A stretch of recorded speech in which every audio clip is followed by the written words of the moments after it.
સુરતના સૈયદપુરા વિસ્તારમાં પંડાલમાં બિરાજમાન ગણપતિજીની પ્રતિમા પર પથ્થરમારો કરવામાં આવ્યો હતો, જેના ઘેરા પ્રત્યાઘાતો પડ્યા છે. પોલીસ કમિશનર કચેરી ખાતે વિશ્વ હિન્દુ પરિષદના કાર્યકર્તા ગૃહ રાજ્યમંત્રી હર્ષ સંઘવીને મળ્યા હતા.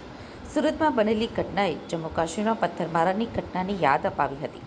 જમ્મુ કાશ્મીરમાં નાના બાળકો મિલિટરીના જવાન ઉપર પથ્થરમારો કરતા હતા. અહીંયા નાના બાળકો ગણપતિજીની પ્રતિમા ઉપર પથ્થરમારો કરે છે. આ ઘટના બાદ સુરત પોલીસે પરિસ્થિતિને કંટ્રોલ કરી છે. આવી ઘટનામાં બાળકોનો ઉપયોગ થતો હોય તો તે ખૂબ જ ગંભીર બાબત છે. સુરત પોલીસનો વિશ્વ હિન્દુ પરિષદ ખૂબ ખૂબ આભાર માને છે. જે ઘટના બની છે તે ક્યારેય પણ ચલાવી લેવાશે નહીં. લોકોને પણ અમે શાંતિની અપીલ કરી હતી. વીએચપીના મહામંત્રી નિલેશ અકબરીએ કહ્યું કે ગજવાએ હિન્દ આતંકી સંગઠન જે પ્રકારે પ્રવૃત્તિ કરે છે તેવી બાળકોને સાથે રાખીને પ્રવૃત્તિ કરાવવામાં આવી રહી હોવાથી પોલીસ ઝડપથી કાર્યવાહી કરે તેવી માંગ કરાઈ છે. સુરતના શાંતિના માહોલને ડહોળવાનો પ્રયાસ થયો છે, જેની સામે આકરી કાર્યવાહી કરવામાં નહીં આવે તો આગામી દિવસોમાં આ સંગઠનો માથું ઉંચકશે તેવી દહેશત પણ વ્યક્ત કરવામાં આવી છે. નિલેશ અકબરી, મંત્રી, વિશ્વ હિન્દુ પરિષદ સુરત વિભાગ. ગઈકાલે રાત્રે સુરત શહેરની અંદર સૈયદપુરા વિસ્તારમાં ગણપતિ પંડાલ ઉપર વિધર્મીઓ દ્વારા જે હુમલો કરવામાં આવ્યો છે એ ખૂબ ગંભીર વિષય છે. નાના બાળકોને આગળ કરીને વિધર્મીઓ ગજવાએ હિન્દનું જે એમનું મિશન છે એ તરફ આગળ વધી રહ્યા છે એવું આ ઘટનાથી ચોક્કસ જાણી શકાય છે.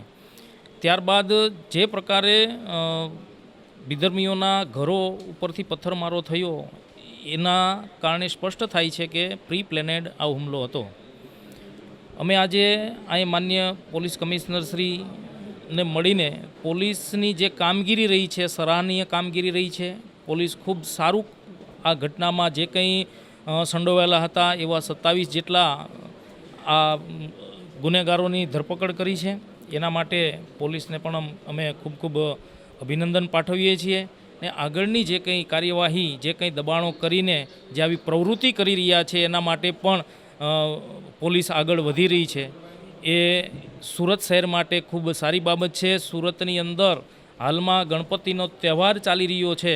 80-90 હજાર જેટલી પ્રતિમાઓના પંડાલો જ્યારે સુરત શહેરની અંદર હોય, એની પૂજા અર્ચના થતી હોય ત્યારે સૌએ શાંતિ બનાવીને હર્ષોલ્લાસ સાથે આપણો ગણપતિજીનો તહેવાર ઉજવાય એવી પણ અમે સુરત શહેરની જનતાને અમે અપીલ કરીએ છીએ.